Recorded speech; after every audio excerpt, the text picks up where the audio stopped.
Did we get a cold open? Oh, no, because I just started recording now. Oh. Well, I feel like we've... What are we going to do, Dan? Oh, Dustin, why don't you sing? I can't just sing. What do you mean you can't just sing? I don't know. I think, yeah, you have to default to ABBA every time. Mm-hmm.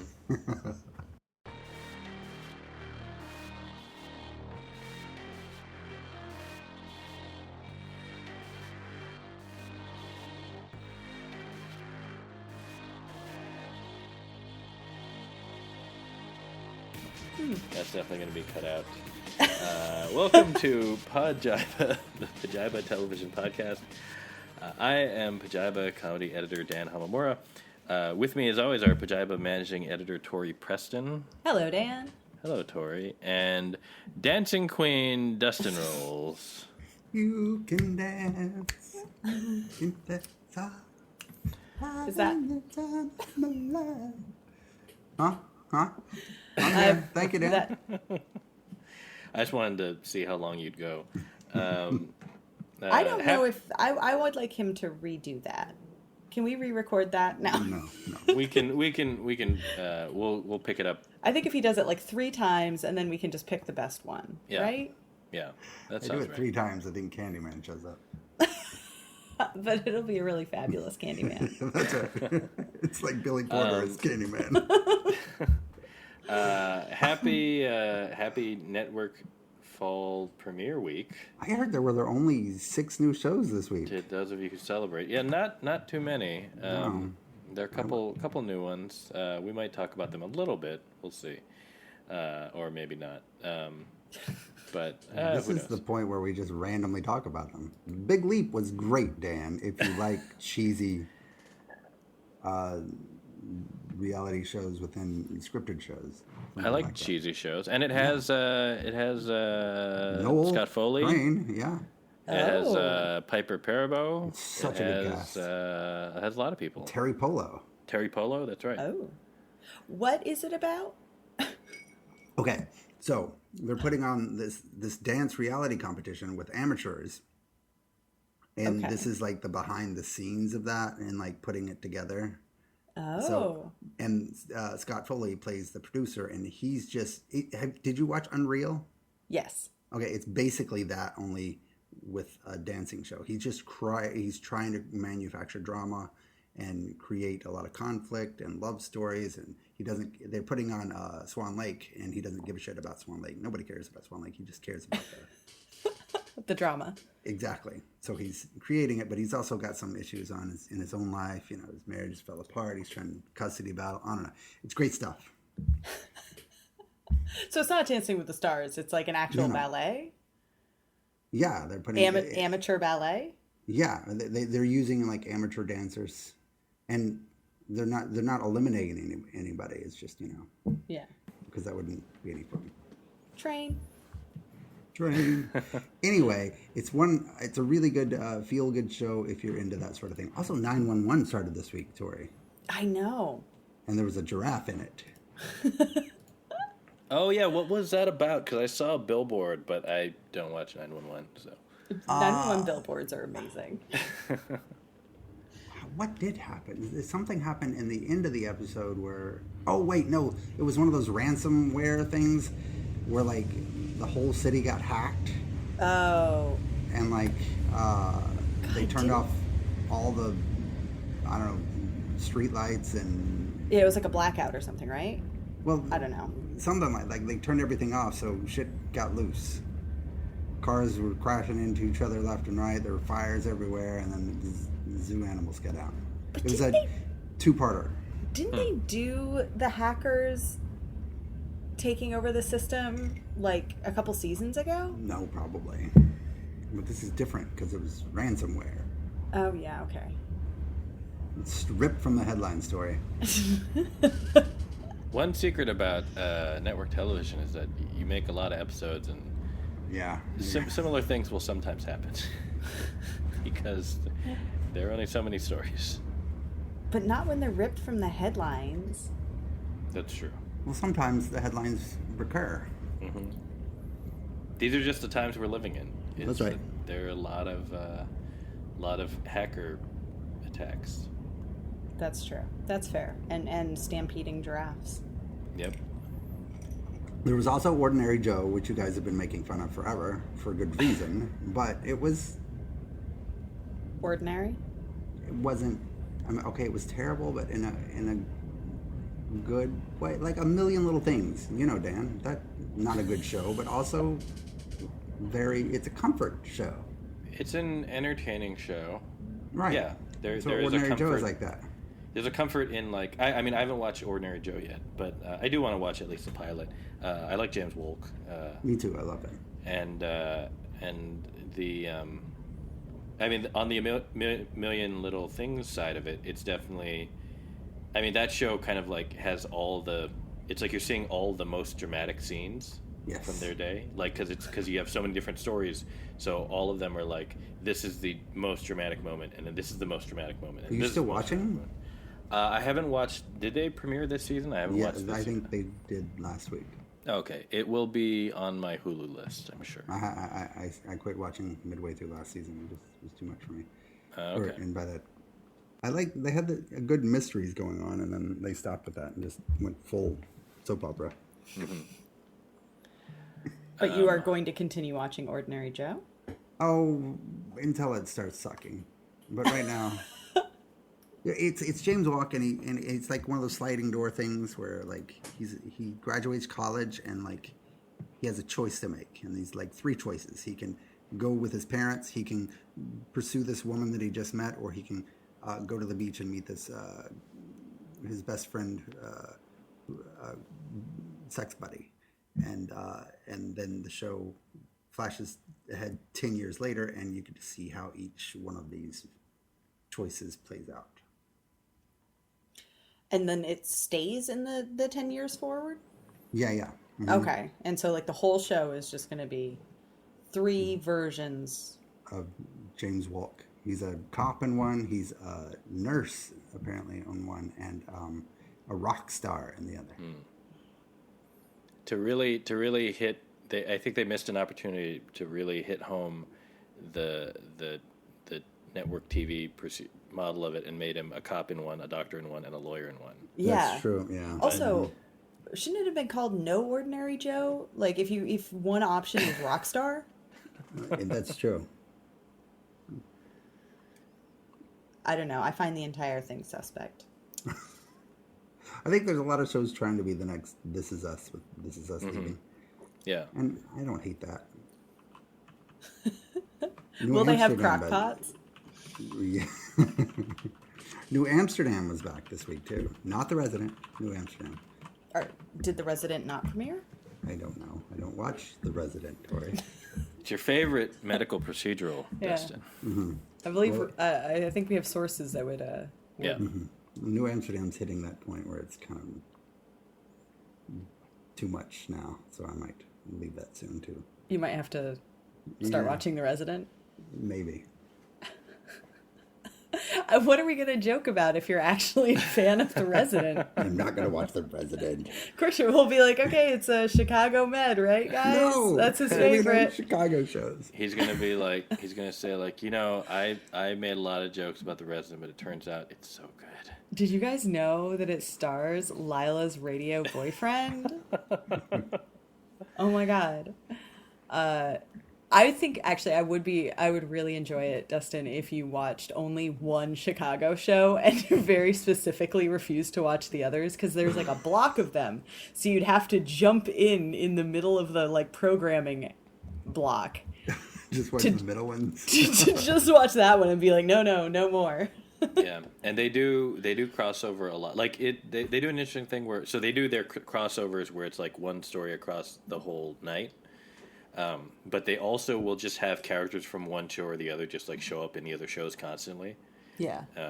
Which is interesting. Are there still just 3? Or are there 4 now? There were briefly 4 when they did Chicago Justice, but that only went one season, I believe. Oh, they don't care about the lawyers? Just didn't work for whatever. I think the problem is just that there are only 3 hours in any given night, and So what they should have done is you tack on the half-hour comedy and basically just rebooted Night Court, but as Chicago Law. Oh, yeah. But they're rebooting it, all right?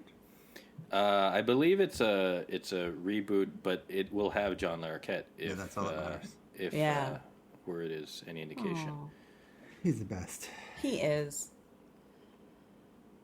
So what's everyone drinking? Now that we're 10 minutes-ish in. Well, we covered all the new TV. That's right. We did cover all the new TV. La Brea's Tori, next week.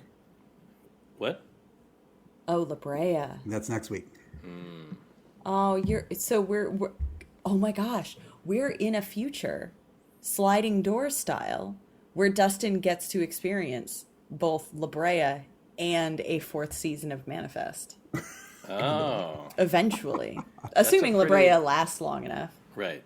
I can't tell if that's the best timeline or the darkest timeline. Oh, no, it's the best timeline because eventually, Dan, if this all works out, we can do entire episodes where you and I don't have to watch anything and it's just Dustin talking us through what happened on Manifest and La Brea. Right. Oh, our listeners will love that. What is that guy saying? What does that mumbly guy just keep talking about? I'll turn up your audio for that episode. Yeah. Tori, what are you drinking?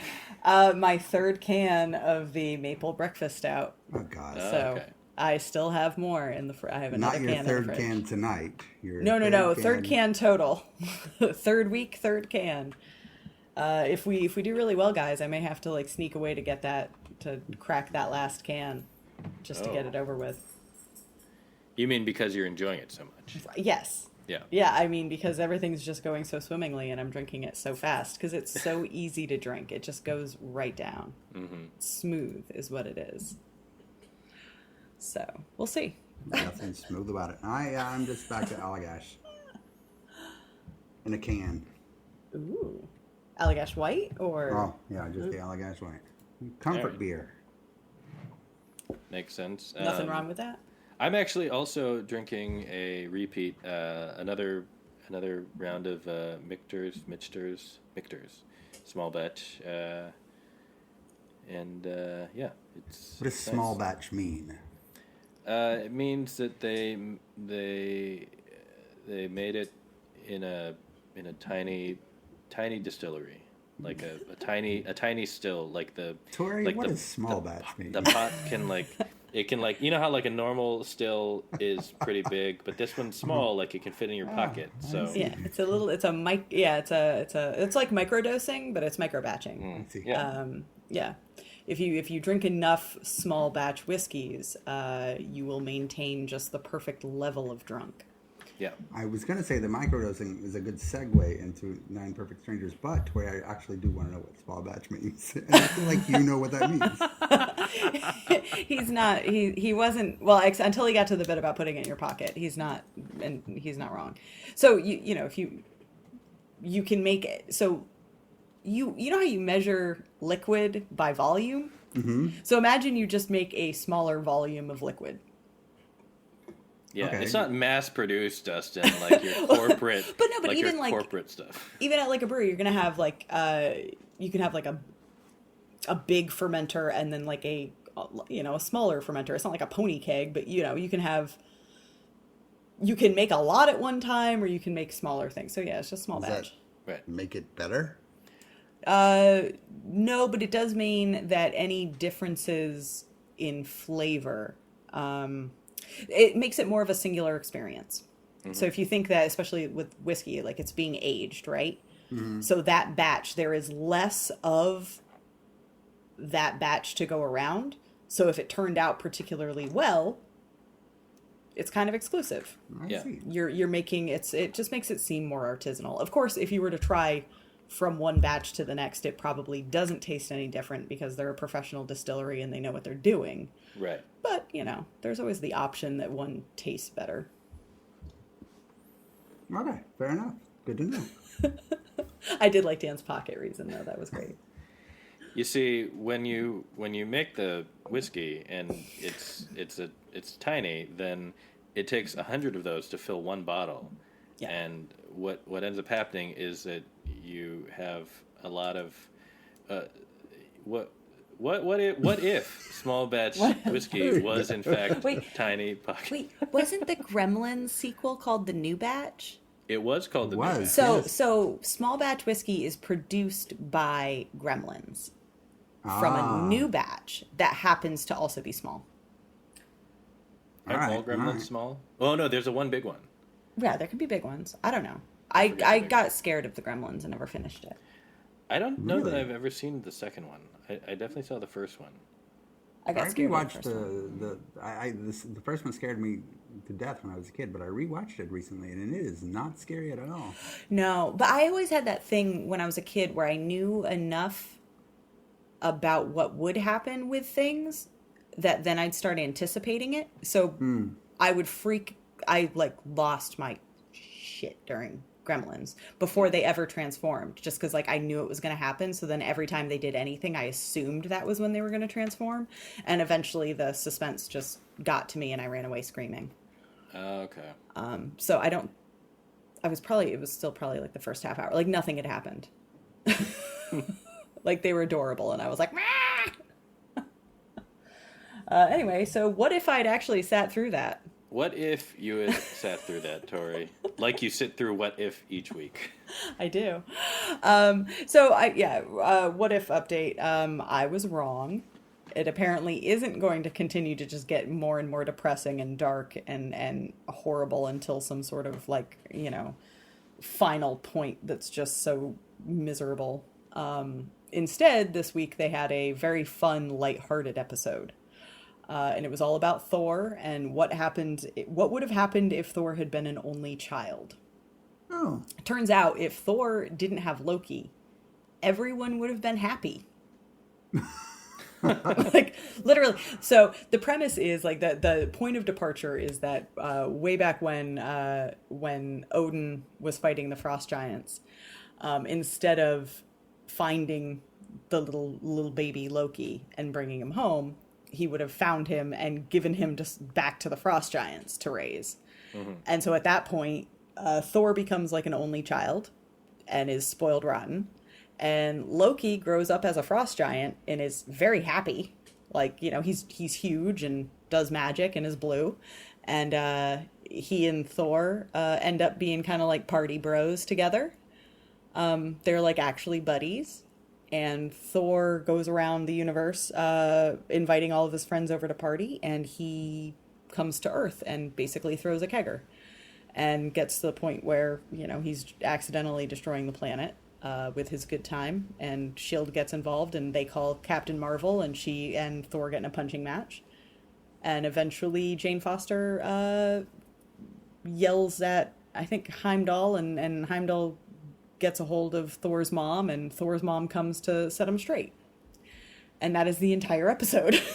It is just Thor and Loki are friends, and they have parties together. That sounds about right. Yeah. But it was a big swerve because every episode it just seemed, because they had the zombie episode and the Doctor Strange just destroying the universe episode, and it just kept getting more and more depressing and hopeless. And there was and then this. Sounds like a Wonder Twins cartoon. It was pretty. I mean, it still ends, so they do have a problem where they tend to just end the story in some weird way, and so normally it kind of just ends on an equally depressing note. Mm-hmm. And so this one was really awkward because the ending always kind of comes around suddenly because it's a half an hour show. They can't keep going with whatever, right, hypothetical they're spinning out.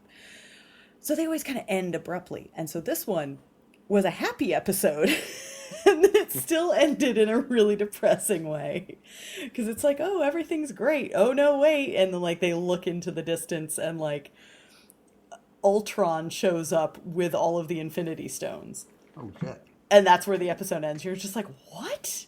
There was a party. What is going on? So they're basically just don't worry, this is still a bad timeline, so that's why you don't want to root for it. But, also, I mean, I feel that's not true, because the main Marvel, all of Marvel is a bad timeline. I mean, like, are we rooting for Infinity War? Like, I know they kind of fixed it, but like a bunch of people still died.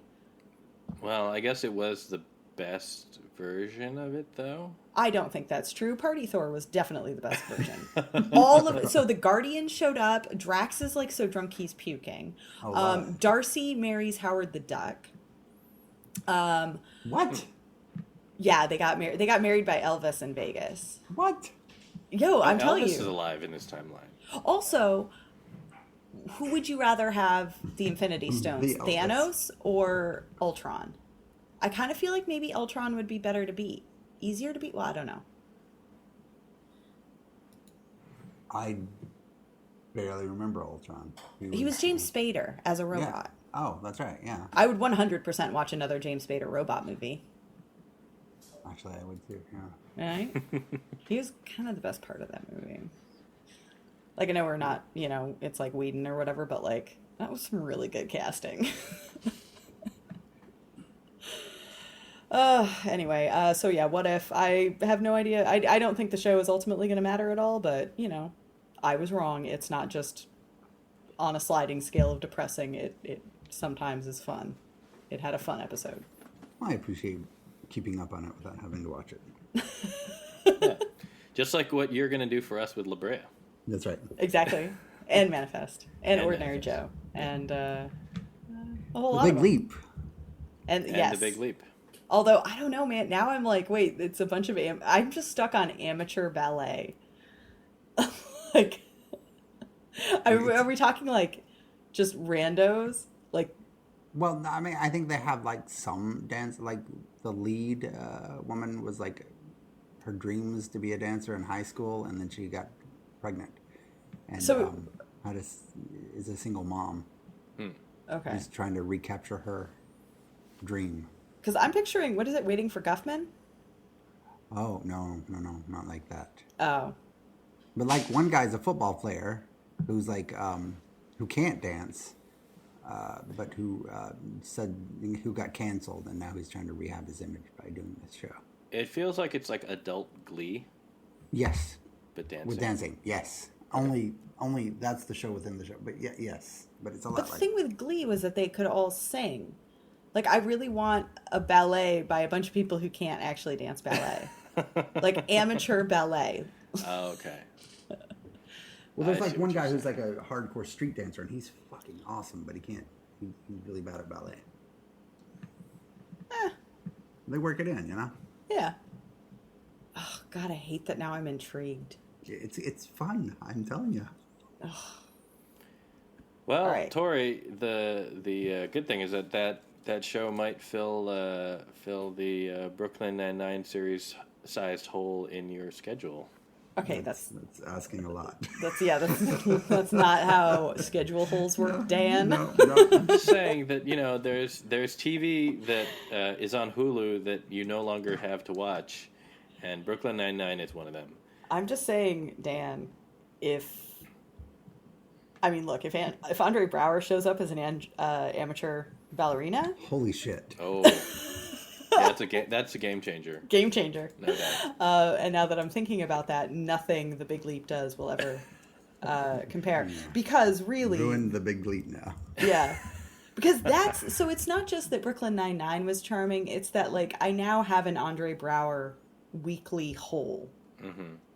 And he's never going to get a role like that again. He's never done comedy before, and I don't think he can do comedy again now because he's done the perfect comedy role. Yeah, it was the perfect, yeah. Tori, did you ever watch Men of a Certain Age? Not as much, no. I think I saw like an episode of it or whatever, but that, yeah. Because, it's not this role, but he is very good in it. Yeah. I think, and that's the thing, he is very funny, but he's so good at being sort of the straight man. Right. In a comedy. But I did love so it was the perfect finale. Mm-hmm. Let's start there. Yes. This was the perfect finale. Also, in terms of the arc of them kind of, this last season was them kind of rewriting it in light of all of the protests and the idea of like police reform and stuff like that they've been grappling with. And the way they kind of landed is pretty much like half the 9-9 one way or another resigned. Mm-hmm. which I thought was kind of interesting, where it's like some people were going to keep trying and helping, and other people were just like, this is not our whole lives, and they kind of went their separate ways, except that Right. they will always come back together for the heist. Right. That was, yeah, it felt like, I mean, especially for a show obviously built around cops, they couldn't completely, like, you know, they're not going to all quit and become spies in Right. the final season. But you know, but they got Rosa left and kind of was able to represent that point of view. Yeah. And Holt and Amy, you know, end up succeeding at least in getting their program going to try to, you know, continue to affect change Right. where they can. And it was an interesting, like, they kind of, and it happens as sort of an offhand thing during the season, but it's this idea of the union lead kind of head starts like a blue flu, Mm-hmm. and they record the stats during it. Mm-hmm. And it's and they show that, like, actually, you know, there was no noticeable impact on the crime stats when there were fewer uniformed officers on the street. Right. So there's no reason to have more of them. So that's how they kind of take that data and spin it into, and it's like, it's running for most of the season. Like, they have meetings and stuff like that. And then the end is Amy is given permission to, like, try this pilot program. Mm-hmm. And, you know, and it might lead to actual police reform. Yeah, I don't know. I mean, so yeah, all of that's happening, but it's still Brooklyn Nine-Nine. And so it's Right. still like, you know, they brought Tim Meadows back as the cannibal, who's one of my Mm-hmm. favorite guest star appearances of all time. Yep. The cannibal. Yep. Mantzoukas came back briefly. For one scene, and it was One great. scene. Yep. He's going to go fight wolves in Canada. Cheddar. Cheddar was back briefly. Cheddar. Also, and obviously, Chelsea Peretti came back and, like, that's right, yeah. had a whole bit. But yeah, their final episode was a heist episode, which was very appropriate, and it was very sweet. It was all of the it was Jake, Amy, and Holt all trying to usurp the heist to do a perfect goodbye, and they all end up getting in each other's ways. And then ultimately, none of them win, and it just kind of peters out, but it's still kind of perfect for what it is. And they acknowledge that the best kiss on the show was the one in the rain between Kevin Yes. and Holt, which is 100% true. And I also reacted the exact same, even when they mentioned it, I reacted the exact same way I did when it happened, which was just clapping my hands and going, yay! So, perfect finale was perfect. Yeah, I actually have very little to add to that. Same. You know, it was give a network situational comedy some credit for, like, at least trying. Right. Yeah, I mean, like, you know, I think there's a limit to how much they can do, Right. but also I think they did a lot within the scope of what their show was, while still remaining true to the show. And I Right. think they went out in the way that they deserved to. Yeah. Like, I will always love that show. And I will always love Raymond Holt. Yeah, and it was one of those endings that's gonna, because it doesn't ruin the show, so you can rewatch the show over and over and over. Right. And you'll be excited to get to that end, because it Yes. really was touching. But it was, so I think that was the weird thing. Like, I think we all kind of came into this week thinking that we would talk about, you know, new fall TV. And all we've really got to talk about are finales. Right. It's like a really weird thing. So, we were going to, because it was in the past week, like, Brooklyn Nine-Nine ended, Reservoir Dogs ended, and 9 Perfect Strangers ended. And I didn't realize it until I was laying out, like, do we want to talk about this finale? Oh, everything, it's all finales. Right. It's not new TV. And then I realized that they were all finales that I watch on Hulu, because I don't have, I know I could watch Brooklyn Nine-Nine on television, but I just watch it on Hulu. So I now no longer have a reason to watch Hulu. Everything's Something over. will come around. Well, We have What We Do in the Shadows. yes. Also, only murders in the building. Oh, that's right. Yeah, but yeah. it does feel like this whole month all I've done is watch Hulu. Mm-hmm. Everything is on Hulu, and now half of it's gone, and I'm like, oh, poor Hulu. Like, Right. they're bringing Only Murders? Are they doing another season? Yes. That was picked up for a second season. Yes. As was Reservation Dogs. Did I call it Reservoir Dogs again? You did call it Reservoir Dogs. But I that's will. okay. I'm so sorry. But Reservation Dogs ended their season. Was it this past? I guess it was this past Sunday. Yes. And it was an 8-episode season. The show about 4 teens living on a reservation in Oklahoma, a Native American reservation, and I don't know. It's. I mean, at the start, I think it remained a show that is kind of so specific in its voice that it's kind of it's hard to compare it to anything. The closest comparison, and I did not come up with this. I don't remember who did, but someone much smarter than me. But the closest comparison is kind of like Atlanta, in the way that it can like they set up a world that is very much its own and has its own tone, and then from there expanded it out to the point where kind of anything can happen and you'd buy it. And you'd Yeah, be it has along. its own internal logic. Mhm. That is, yeah. Oh man, the return of the spirit guide in the finale. Oh, he was so good. He's so good. But no, I mean, so they pretty clearly set up the next season, I think. Because if the first season was all about these 4 teens saving money to go to California, Right. then in the last hour, and like along the way, they kind of had these one-off episodes, kind of centering on one character at a time. Right. So the finale kind of opens it back up to everyone again, and there's a tornado, and it's a lot of figures that it's also a lot of the town people kind Right. of Basically, are in it. everyone you've met is stuck in this basement together for Right, half the episode.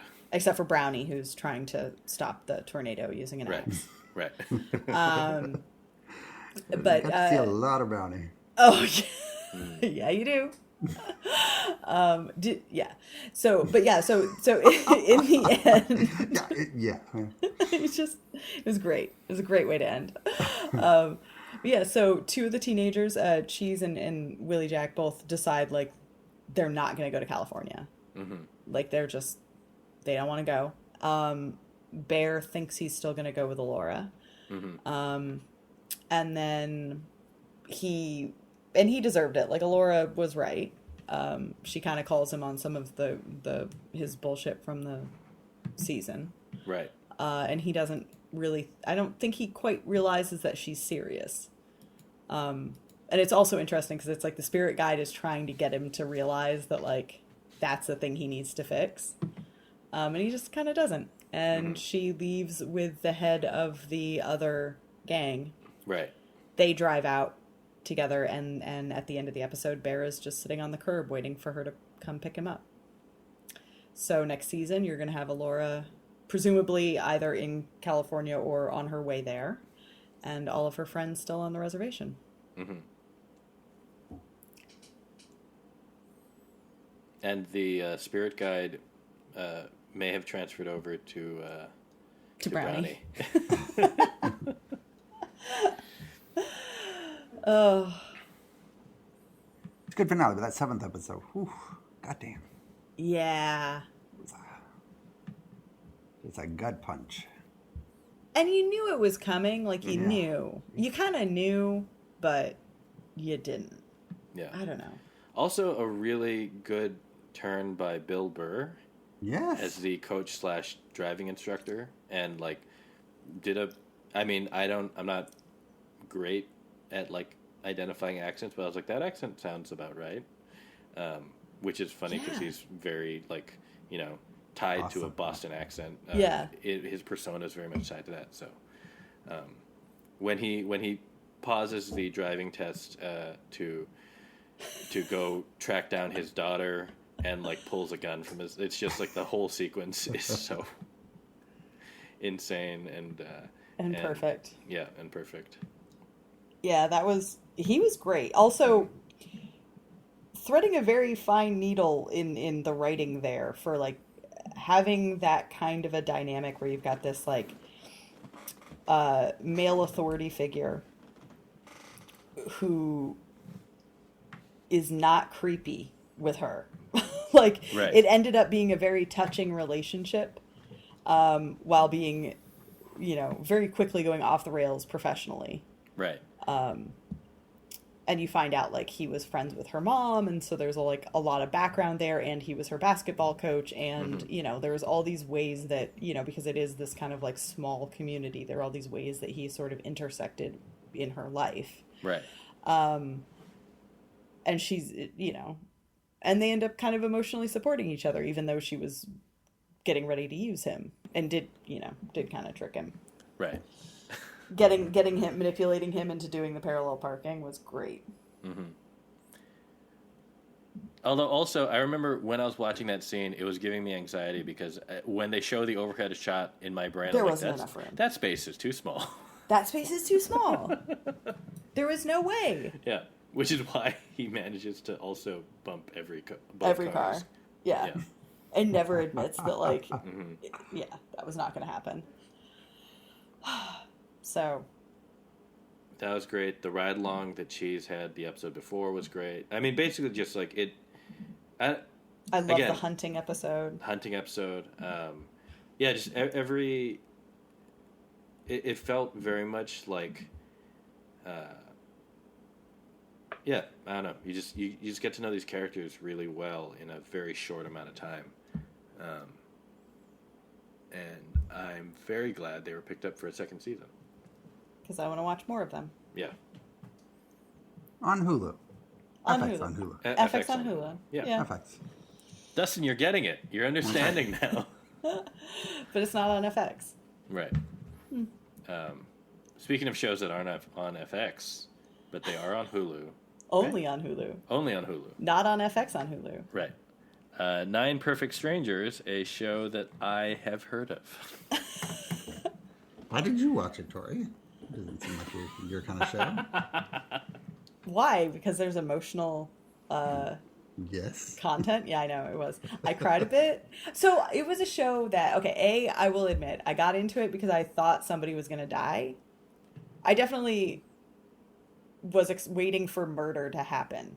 And then I read a plot summary of the book, and I'm like, oh, so it's like not a murder mystery? And then I felt a little bit ripped off, but by then I was so invested in Melissa McCarthy's character and her romance. And I was like, oh, they're so cute. And then they really are. They're so really adorable. Are. And honestly, I was also just like, I just loved she wasn't the biggest part of the show, but Samara Weaving with the fake teeth and all the prosthetics. I just liked, I just like looking at her. You were captivated by her. Just the teeth, man. So yeah, I just got kind of into it. And I do think like the finale was not, the plot of the show is not good. The characters were wonderful and the performances were wonderful. Nicole Kidman's I did not care for. Aside from, but like Regina Hall? I did not see that coming. Oh no, yeah. No idea. Yeah, her Carmel. And I also think because that character had to be so over the top, and she did it. Yeah, she was crazy good. She was wonderful. I thought all of the strangers were wonderful. Nicole Kidman's, I mean, that was a choice. Mm-hmm. But yeah, so the and Michael plot... Shannon, so goddamn. He was heartbreaking. Yes. He was always the one that would, like, make you cry. Yes. Manny Jacinto should have had more to do. He looked good, though. He did look real good. But yeah, so the end of it is... What the fuck? So the whole thing, so the show is setting up this dynamic where it's like the question of whether what Nicole Kidman's character is doing at this retreat is legit. And you pretty quickly realize it's definitely not legal. She's microdosing them without their consent, but then they find out and they eventually just kind of consent. And then you find out that it's not like she's an unbiased therapist. She has her own painful backstory that she's trying she's using her clients to how she treats them. She's trying to, like, basically figure out how much LSD will let her see her dead daughter again, which is kind of messed up. Yes. And so that's the whole thing with Michael Shannon's family, is they have like the son committed suicide, and so they're trying to, like, deal with their grief, and so she helps them actually have visions of him With drugs. With drugs. And basically, like, with everything's she doesn't initially tell them about. Right. And then she does convince them, but under kind of a false thing. And so it's like she keeps having to, like, continue to clarify. You've got Lars, who Luke Evans' character. He is a reporter who's trying to do an expose, but then he kind of starts. He's the one that brings he brings everything out in the open, but also in seeing how she reacts to it, kind of buys into it. I've never liked him, but he was really good in this. Yeah. Yeah, he starts out as such a dick. And in his arc over the season, like, he actually he convincingly becomes more sympathetic, like, just opens up. So everyone kind of goes on their own separate paths that, and one of her final treatment things for everyone other than the family is to lock them in a padded room and pretend it's on fire to give them a near-death experience and make them, like, confront their own mortality. And so it's, like, just these horrible things, and they all kind of walk away, and the police end up arriving, and they all kind of walk away, and they're like, yeah, it was horrible, like, none of this was cool, but, like, it worked. And so everyone leaves happier. Yeah. And then Nicole drives off with their dead daughter. In the Lamborghini. Yeah. Having given the place over to the lottery winners. It's... Yeah. So I guess it kind of turned into Charlie and the Chocolate Factory. I understand all the words that you're saying, but none of this makes any sense to me. No. It got weird there in the end. And I don't know if is that how the book ended too? God. I don't know. I didn't read the book. I read half the book, and then it was like I hated it, and it's because Melissa McCarthy and Bobby Cannavale were in it. Yeah, they held it together. Like, if nothing else, like, watching those two characters go through this. But it was just, there was no point to it. There was no, like, I don't know what the show was trying to say. Like, is it confront your grief? Is it, medicate your way? Like, is it that something fake is good enough? Is it quack doctors? Quack medicine is better than professional? Like, I have no idea either. Yeah. But, I guess in a way it's like, if it's all just find your happiness, do whatever it takes to make you happy, like, okay, fine. I still thought somebody was going to die. Yeah, I thought when she set the fire. I thought that. Or every time any one of them, like, while high as a kite, went running into the woods, because there's a cliff that characters always very dramatically stand in front of. And I was like, one of these assholes is going to get so high and just, like, go toppling off that cliff, and nobody did. Like, they did all this stuff that was very intentionally supposed to be, like, they're kind, even though they're supposed to be, like, tended and cared for, like, they're all kind of at risk at all times, and nobody died. So anyway, it's all right. It was fine. Melissa McCarthy and Bobby Cannavale were absolutely great. Amazing. So, anyway, so those are 3 shows that ended. Those are 3 shows that ended. Making room for La Brea next week. That's right. But not ending yet for a few more weeks.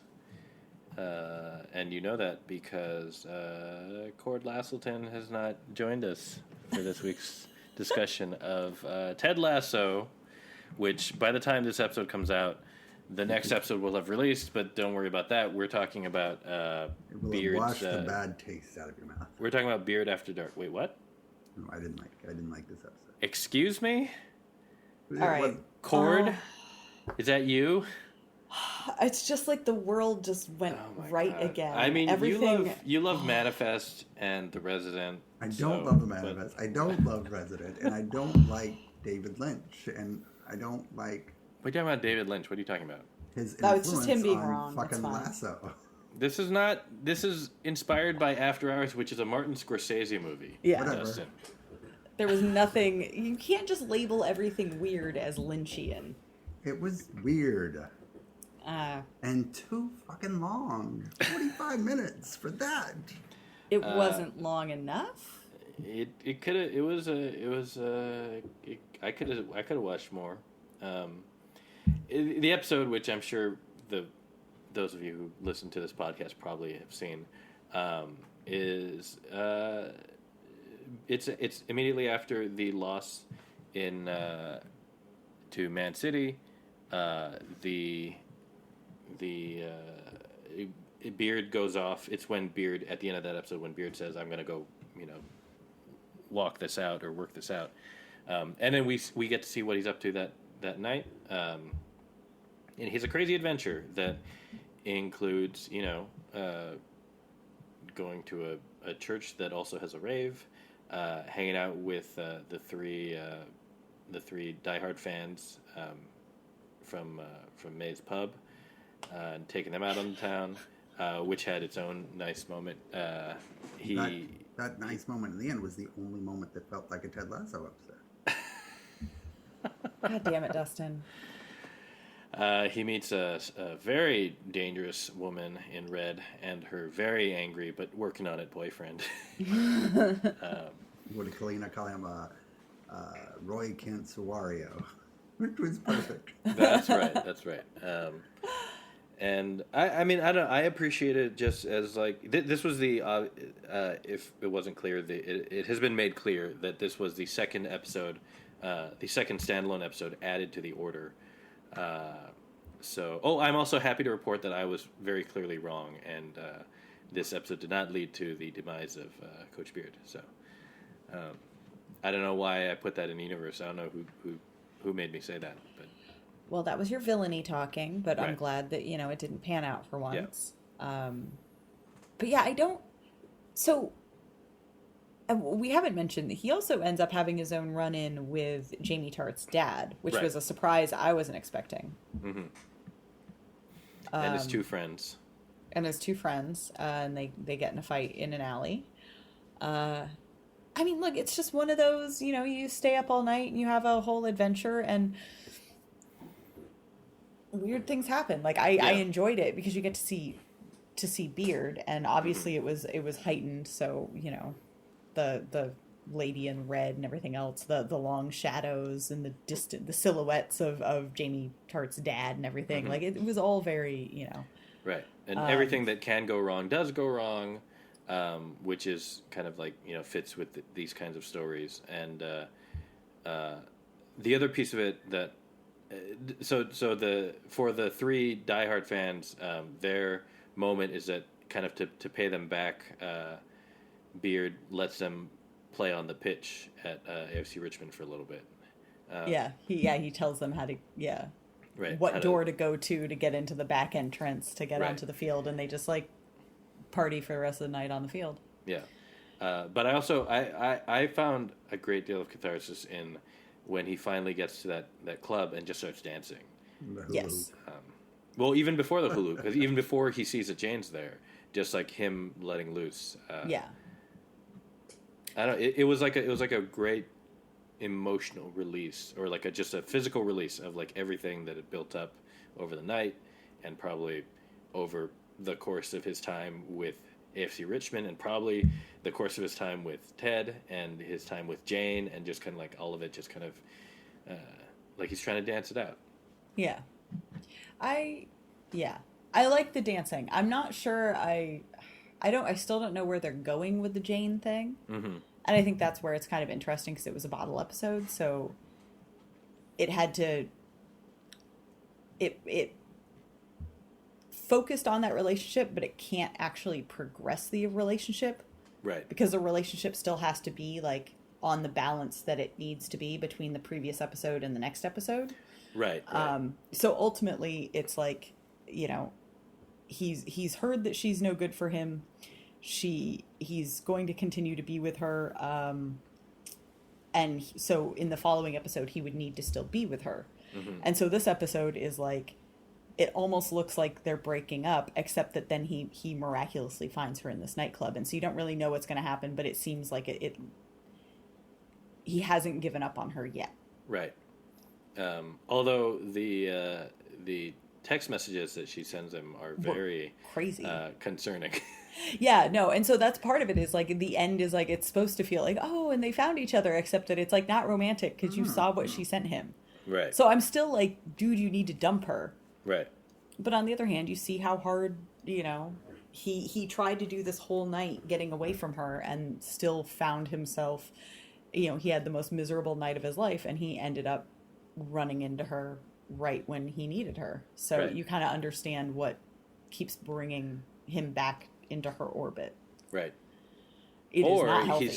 He's so broken down by the end that he's open to, to being picked up by her. Oh, he 100% was so broken down. Even I was like, yo, she's terrible, but also everything you've been through is terrible. So, like, right. Go for it. Yeah. So I can understand that being, like, that's a hard nut to kind of crack. Like, I don't really know how you're supposed to feel about their relationship. Right. But aside from that, I enjoyed the episode. I don't know what Dustin's problem is. Yeah, I don't know what Dustin's problem is either. I like Ted Lasso. Of course you do. You know, Ted was at the end of the episode, Dustin. So he's there. I like the show Ted Lasso. This wasn't Ted Lasso. It was, though. Was it? I mean, it was fine. I didn't. Well, it could have been 15 minutes shorter, and I probably would have liked it. But I just thought it dragged on. Mm-hmm. I think part of it was that I could have looked at those pants for... Those pants were amazing. Those pants were amazing. They were quite good. Not everything has to... It's just, it was enjoyable. Like, not everything has to be a thing. I don't know. Yeah. It's also funny that I 100% agree with that sentiment, Tori, even though I was the one who did not like the Christmas episode that much. Yes. But the Christmas episode was very Ted Lasso-y. But the that was Christmas why you episode liked it. had no stakes, whereas this episode had a lot of stakes. Everyone, again, with the no stakes, did you not realize that Ted Lasso was sitting on his couch suicidal? Oh, how was that not stakes? I understand that, but he was watching It's a Wonderful Life. Like, that would make whiskey. If nobody had come to him, he was gonna pitch himself off a bridge. He was not going to pitch himself off a bridge. I'm sorry, no. If you're drinking whiskey alone on Christmas, watching It's a Wonderful Life on a loop, like, you are not... His son left him for a drone. Yeah. Yeah, that's what little kids do. I just don't understand. There absolutely were stakes. They just weren't made explicit. That you had to intuit them from the behavior. Like watching It's a Wonderful Life. You just had to intuit them. Yeah, from the behavior. No, I understand your point, Tori. But look, I will probably enjoy it more when I rewatch it closer to Christmas, because it very much filled me with the Christmas spirit. It's just that I have very little room for Christmas spirit in August. That is also very true. You also live in LA. I just want to watch the singing part again. The end. The singing part would be good. Yeah. Or there was I think there was a clip floating around Twitter of them, like, of her warming up, and I saw that. Oh, so good. Just as good. So. But I do like the idea of, like, okay, so if the Christmas episode had no stakes, but then the Beard episode was, even though, again, it was still a bottle, so it wasn't going to affect the overall season. Right. But it was all stakes for him. It was just everything getting worse, every possible scenario. Right. Like, if you go, left or right, it was always going to be the wrong choice. Right. Yeah, that makes sense. So together, they have the right amount of stakes. Right. And they were like a movie length thing. Yeah. Oh, and Beard was basically not in the Christmas episode. Oh, yeah. So, not that that means anything other than that, this is what he's off doing instead of Christmas stuff. So, that was Ted Lasso. There are, I believe, three episodes left, including the one that comes out before this episode comes out. Already out. Yeah. Oh, that's right. They released them early for some reason. We're recording this on Thursday. So already been just spoiled. Today. Yeah. I've been off you've Twitter. already been spoiled? Mm-hmm. Damn it. Well, just about the funeral. What do you mean? Who is it? No, I'm not going to tell you. Is it going to upset me? Is it somebody who matters, or is it? Don't tell us. I'm Do not not. saying it. Dan, earmuffs. All right, I'm going to take off my headphones. We're on the podcast. I'm not going to. Well, I don't know. Well, by the time it comes out, people could have watched it. So everyone, if you don't want to hear, earmuffs. Okay. Am I actually? Go earmuffs. I want to know. Okay, wait. I'm taking off my headset for yes. 20 seconds. Okay. I'm not going to tell you who it is, but except that it's nobody you know. Oh, good. Okay. Yeah. So I'm not going to care. No. Okay, good. It's only in how it affects a person, not in. It affects a character, but it's not. Is it Sam's dad? No, but close. Okay. Okay. All right, Dan, you can come back. I don't have my headphones on, so you gotta type. All right. Okay. Oh, we have to type it. Back. Oh, hold on. You can come back. Hold on. Dan, come back. Oh, there we go. I heard that. Okay. Okay, phew. So I'm gonna watch it. After recording. Yeah. But before I get to watching next for the listeners, next week's Ted Lasso, or today's Ted Lasso we will talk about next week. I have a very quick game. Earlier. Hopefully, a quick game. This is the Untitled Network TV premiere game. Yes. So Dustin probably has a huge advantage. But here's how the game will work. This is why maybe it will not be a huge Dustin advantage, because I have done no research, and what I am doing is I will name. I'm gonna start to describe a show that is a new show, a new network scripted show, and I don't know anything other than what I remember about these shows. So you might be lying. I might be wrong, but it will be a vague description. Memory. Yeah.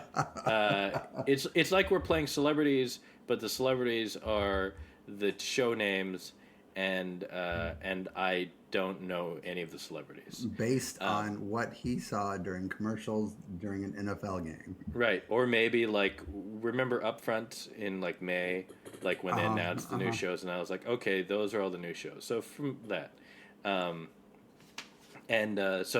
there aren't that many of them. So, and these are only the shows premiering this fall. So none of the mid-season stuff.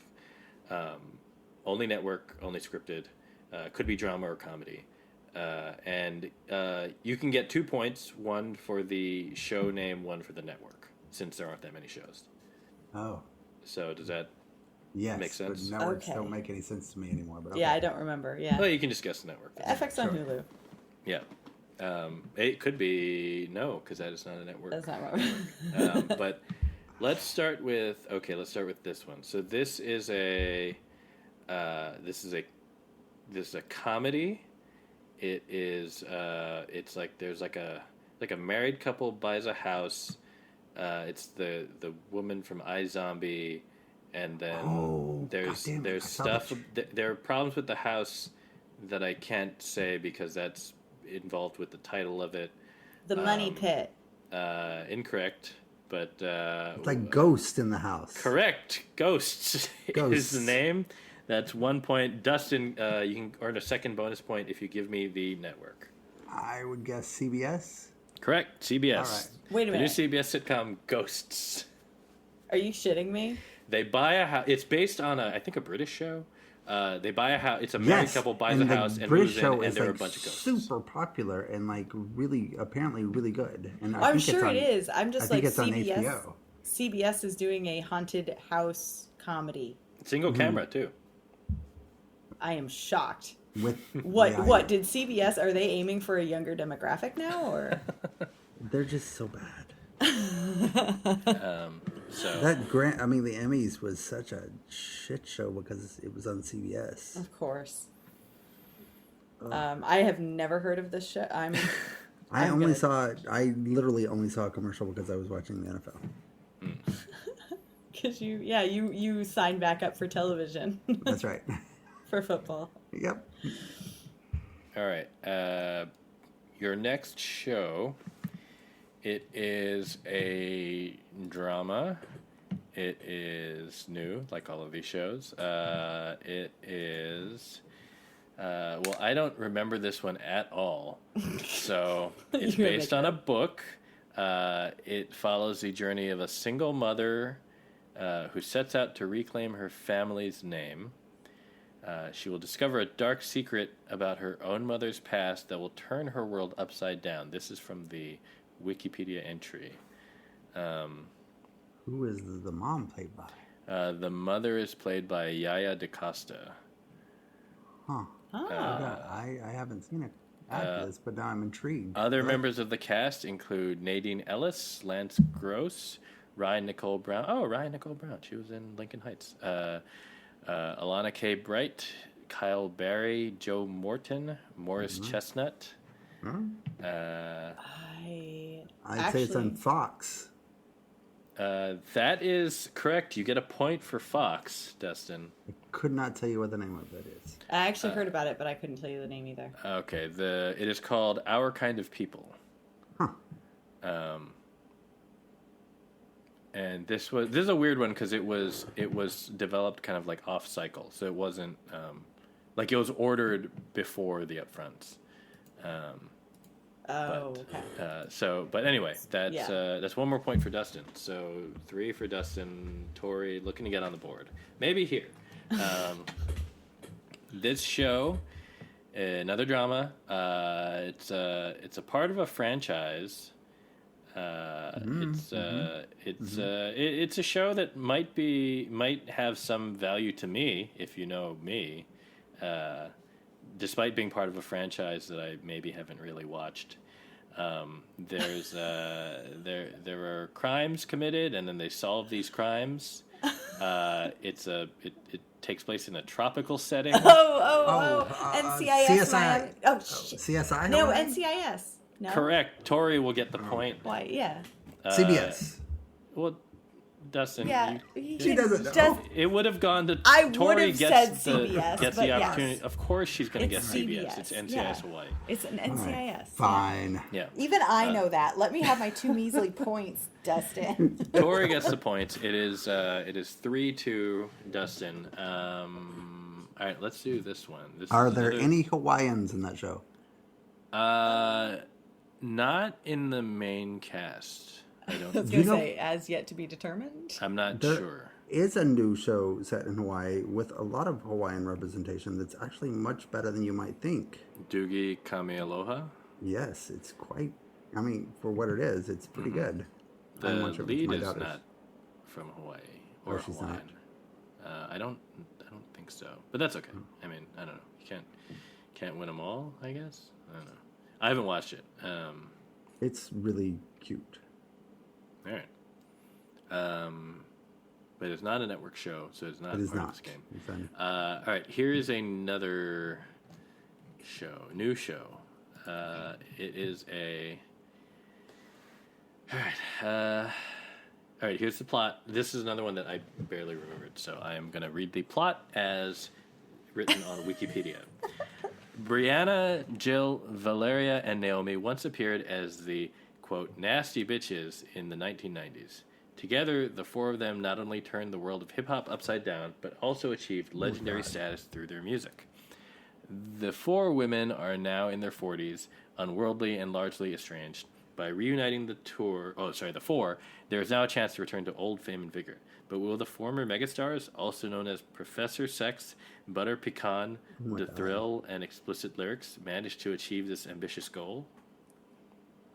I've never heard of it, but it's basically just like the Girls Five Eva. Yes. It stars Brandy, Naturi Naughton, Nadine talking- Velasquez, and Eve. We were talking about it on. And Eve? It's on Fox. Maybe? That is incorrect. It is ABC. incorrect. ABC? ABC is correct. ABC. But they had. Yeah, we were talking about it on Slack, and I can't remember the name of it.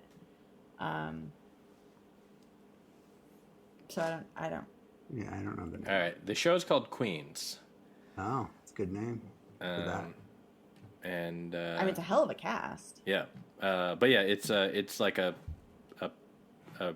song group from the '90s reuniting and trying to recapture their magic. Girls Five Eva. Like Girls Five Eva, but with Brandy.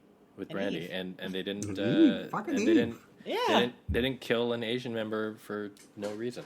So Well, we don't know that yet. that's true. That's fair. We don't know that. Also, did you know that Doogie Howser was created by David Kelly and Steven Bochco? How crazy is that? Like the NYPD Blue and the guy who's creating all the Nicole Kidman shows created Doogie Howser together.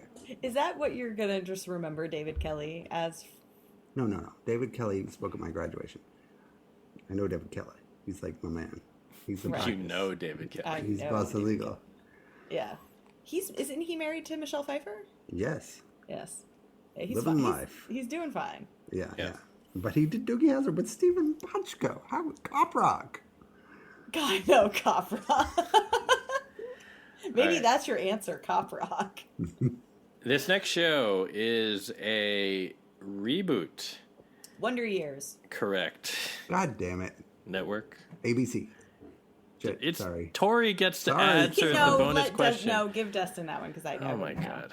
All I right, don't fine. remember. I never. All right, so it's 5-3 Dustin. You can often tell who. If you just name a star, you can kind of tell what network it is sometimes. I've got a couple more, and then that'll be the game. But Dustin is currently leading 5-3. This show is also a reboot.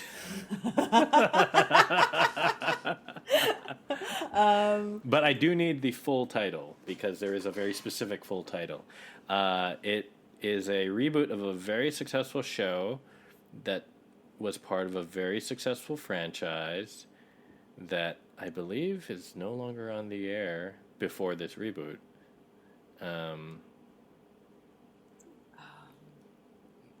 They had a lot of fun with their opening credits and specifically the songs used within opening credits. A lot of memes were spawned from one particular version of this long-running franchise. A lot of memes with sunglasses, perhaps. CSI. CSI Miami? Miami. That is the one that is that is incorrect for this title. CSI Las Vegas? Well, no, but it would be like CSI, not Florida. I'm gonna give Dustin half a point. It's CSI Vegas. Okay. That's what why they're would I calling get a full point? Why would it Because be? you said Las Vegas. That is not part of the title. Okay. No, my hint might have been weird, but what I was trying to say was that like the CSI franchise, like Miami, was Right, part of it. they Yeah. had the thing with the sunglasses, but that was just you can't. It's David Caruso. Right, but he's not in this one. This one is the not in this original because this is a Vegas one, so it has like Right. Vegas people. Yeah, it's got the so guy. like yeah, And it's on CBS. it is on CBS, correct. Dustin is at 6.5. Tori is at 3. This one I think could go to either person. This is Dustin's new favorite show. La Big Brea. leap. Big leap. Tori is correct. God damn it. It is La Brea. Tori, do you know the network? No. Do you want to guess the network? NBC. Correct, NBC. God damn it. Oh, that was great. That Wait, did CSI played around with Miami? Played around with the theme songs? Wait. No, I'm saying that they were all like the Who, right? Yeah. Oh yeah. Wait, Dan, can I get an additional bonus point if I correctly answer the question of what Dustin's new favorite show is? Because we addressed that earlier in the pod.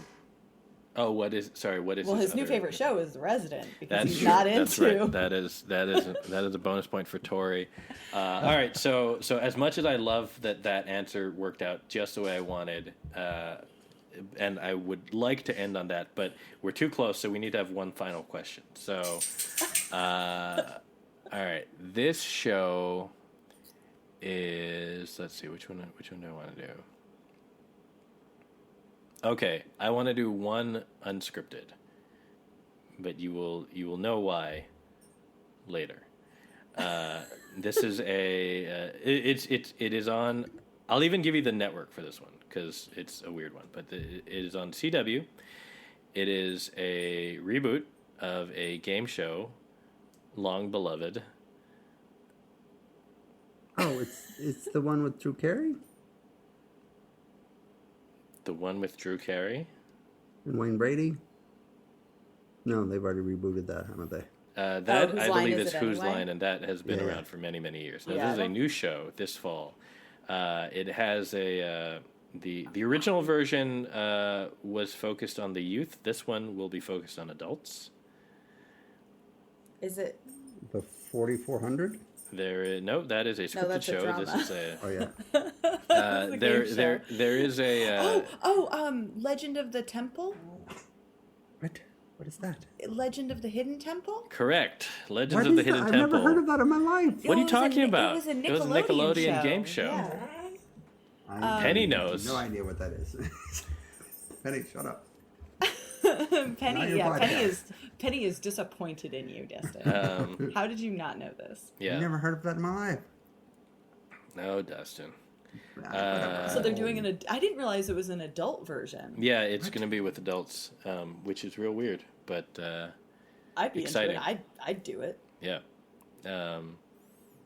Tori wins the game. Tori wins 7 to 6.5. Because I got that resident bonus point. The resident bonus point and Dustin's half Wait. right answer for CSI Vegas. So yeah, was it 7 to 6.5? It was 7 to 6.5. Oh my god. Shows that I did not mention: The Big Leap because we talked about it, Ordinary Joe because we talked about it, and FBI International was the other one that I might have. None of us would have gotten it. There was a third FBI in the FBI franchise. What is the second FBI? The second FBI is FBI Most Wanted. Oh my god. I thought that was the So there's there's FBI. FBI Most Wanted, and now there's FBI International. I did not know that was a franchise. Who is in How many procedurals are on CBS? I don't know, but this is like the same as the Chicago franchise because it's 3 Dick Wolf shows all on one night, except this one's CBS instead of NBC. So there's 3 FBIs, and there's how many NCISs now? There will still be 3 NCISs because New Orleans ended. Wait. And then how many CSIs? Only one CSI. Is there? Okay, so question. There's like a SWAT. Yeah, I was there going to is say a SWAT still is SEAL. SEAL team still exists, but SEAL team is going to move to Paramount Plus about like 5 episodes in. So they're going to move it the way that they moved like Evil. Oh, that's awkward. Yeah, but they're running the first 5 on network and then it moves. It's a weird. I don't know why. Follow fucking SWAT over there. Yeah, SEAL is that team. enough? No, Yeah. SEAL team is moving, not SWAT. Whatever. Nobody can tell. How are there? They're all the same. Who's in FBI? I don't know. I believe one of them has the woman who was the girl in Whale Rider and was also in. Well, I like her in The Walking Dead. And Walking Dead, and she was in what's that Game of Thrones. She was in Game of Thrones. Ah, She was right. one of the snakes. Anyway, yeah. So there are 3 FBI's. There are 3 Chicago shows. There are 2 Law and Orders. Penny is very upset at this turn of events. She Other is shows not still. into Other this. shows still on the air. Blue Bloods still on the air. Oh my god. How? People love Tom Selleck. Oh my god. Jeremy Sisto is FBI. Yeah, that's right. with Missy Peregrine. Oh, Okay. That's poor where. Jeremy's sister. I've never watched an FBI. No, me neither. I literally had, until tonight, did not know that there were 2 of them, let alone 3. No, I didn't either. Didn't know there was 1. Celia Ward is on it too. Wow. I think she was only on the first season. I thought she was on Blue Bloods. Are we talking about Blue Bloods? What are we No, we're talking talking about FBI. FBI. I think she was only on the first season. Is that right? I don't know. She's got 21 episodes, so that makes sense. Yeah. Yeah. There are also 2 Grey's universe shows because there's Grey's and Station 19. Where is Gary Sinise? Not on television. He's got to be back to movies, right? I don't know. I thought he was on one of those CBS shows. He was on CSI New York, Oh, okay. but that's been gone for a while. Let's see what is Gary Sinise doing. Let's see. There should be. You should host. You should have a game where you just have us pick which city. And find a show there. No. All these procedurals, like name a cast member and then we have to choose. Oh, which that'd be good. city. Oh, which city it is? Oh, he was on 13 Reasons Why. Gary Oldman was. Gary. not No, you Gary said Sinise. Gary Sinise, right? I saw 13 Reasons Why. I don't remember. I know. He you was a did. character named Robert Ellman. I don't know who that is. I don't Look, I remember. feel like we need to have a game where Dustin and I just shout out random actors and Dan has to IMDb them to tell us where they are. Are they doing television yet? Probably. The answer is probably yes. Yeah. Oh, you know, Andre Bauer is going to end up on one of these CBS procedurals now. Dustin, you shut your mouth. You No, shut he's up, too, Dustin. No. I don't think he will because They get okay. paid a lot of money. Yeah, I know, but like, I feel like now that he's in the comedy loop, somebody will find a place for him. Also, he's already done Homicide. Like, I feel like you don't do a bullshit CBS thing after you've been on Homicide. Yeah. Maybe. Although, Don't ruin this for me. well, there is one person who we both love who returned to that fold, although playing the same character. Oh, Belcher? No, was what's his name? Acula? No, the Happy. Oh yeah. Oh, Maloney. yeah, Maloney. But Yeah, Maloney. Yeah, but Happy. I mean, I love that show, but like, nobody watched it. I mean, it was hardly Brooklyn Nine-Nine. No. But what I mean is that like he was in like the what's it called? Well, yeah, he was in SVU, and now he's back on. Organized Law and crime. Order, yeah. Right, but I also to me that's very hard to different watch, and because it's even supposed to even Law and Order SVU is like that wasn't a homicide. Right. Oh, you're saying like because of like Like Homicide, literally, and like the, of all and the of show the that it procedural, was, right, and the show okay. that it was. Got it. I mean, SVU is an institution, so Yeah, I mean, like Belzer ended up moving over to Law and Order, Right. but everyone else, God, that freaking cast. that was a good cast. Yeah. Anyway, you know what? I eagerly await Andre Braugher's next move, but if it's a CBS procedural, Let's see what I'm Andre Braugher's- gonna have to write some angry tweets. Somebody better give him a really juicy part because he's wonderful. Let's see what his IMDb says. Also, what is Mark Evan Jackson up to? Well, he's in everything. Well, he is. He really is. Well, he's going to be in a movie next, so Is it a good one? that's yeah. It's the one based on the Me Too book. Oh, okay. The major New York Times reporter's Me Too book. Who's he gonna play? Hopefully not a bad guy. He can't play a bad guy. Dean. Oh, he's going to play the New York. I think Dean Beck. That's the editor in chief of the New York Times. Yeah. Okay, I'll accept that. That's fine. I mean, it's no Lance has Steve, but that's fine. Right. Andre Braugher. Oh, Andre Braugher already did his time on SVU. He did a 6-episode arc, or 6 episodes over 5 years as Bayard Ellis. I don't know who that is. Wait a minute. Okay. Wait a minute. No. So you're telling me Law and Order, SVU, which is in the Law and Order universe, which technically is in the Homicide universe. Yep. They brought him back, but he wasn't playing Pendleton. He was not playing Pembleton. Pembleton, yeah. No, he was playing Bayard Ellis for 6 episodes between 2011 and 2015. That is a slap in the face. Well, I'm sure he got paid well. But you've seen the Law and Order thing, right, from the Tonys? No. Oh, Okay. that everyone who's in anything, every Broadway star ends up on Law and Order? Yeah.